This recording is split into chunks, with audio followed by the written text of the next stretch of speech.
Hi, I'm Tim. Welcome to our channel and thanks for logging on. Today we're discussing the Glashutte Original Panoinverse XL. You can see this 42mm stainless steel inverse movement timepiece and purchase it on our website.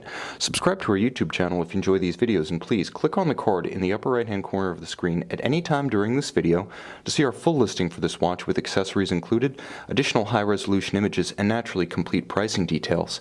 Now, released at Baselworld 2008, the Panoinverse XL caused a sensation by essentially turning the caliber 65 duplex around. The 65 duplex, so named because of the double swan's neck regulator. Glashutte created the caliber 66, which is almost by itself indistinguishable from the Panoinverse XL. This watch is its movement, the movement is the watch. Now, in terms of raw fit, it's a fairly conventional large modern timepiece. It is a dress watch, but of a decidedly sporting bent. Now, across the case, the watch is 42mm in steel, not including the crown. In terms of thickness, it is 11.5mm thick, but with a nicely stepped bezel and the slope that creates, you can easily slide this one underneath any kind of tight sleeve or formal cuff. It's certainly suited for that application. Now, from lug to lug, the watch measures a very reasonable 48mm, so while the name of the watch is XL, nevertheless, it does wear compact, albeit with peerless wrist presence. Now, the watch has a very handsome and uniquely finished alligator leather strap. It's finished with a sort of nubuck sheen, which is to say that it's buffed extensively on the hide, so it doesn't have gloss, nor is it a matte finish, but under the finger, in the hand, it feels a lot like suede. It's subdued and it keeps the focus on the dial of the watch. It doesn't become a distraction or a feature in its own right, although robustly bolstered and massively built, it is very substantial and befits the premium sheen of this watch.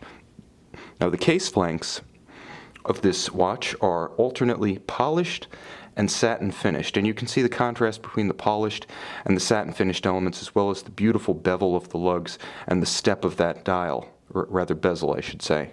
The watch is handsome, and it's paired with a robust single fold deployant that matches the substance of the rest of the timepiece.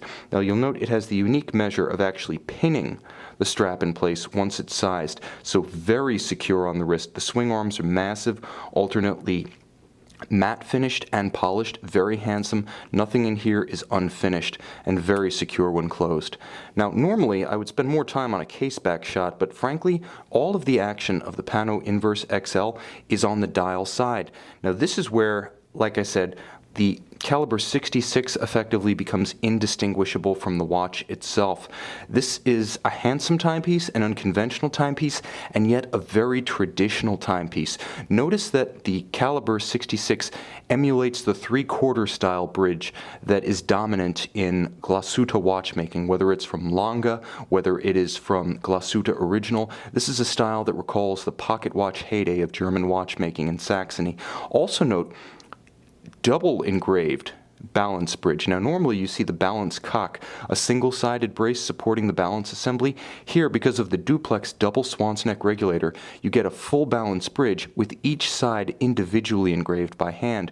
You'll also note the beautiful linear Glashutte stripes across the dial, and a nice tribute to the pocket watch era. When you turn the watch over, you can see that the wheels themselves are set in golden chaton held in by screws, and the caps on the reverse side of the movement are actually black polished, extremely fine. There are some small and worthy details to note and appreciate on the reverse side, but let's face it, this is where all the action is, especially in a dynamic lighting condition such as the light box you see here. You'll note that the watch does feature a power reserve gauge, and this helps you to track the roughly 40-hour power reserve of the caliber 66.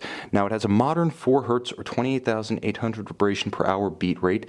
It does feature hacking seconds, such that when you pull the crown, you stop the balance. Now you can precisely synchronize to a known accurate reference time.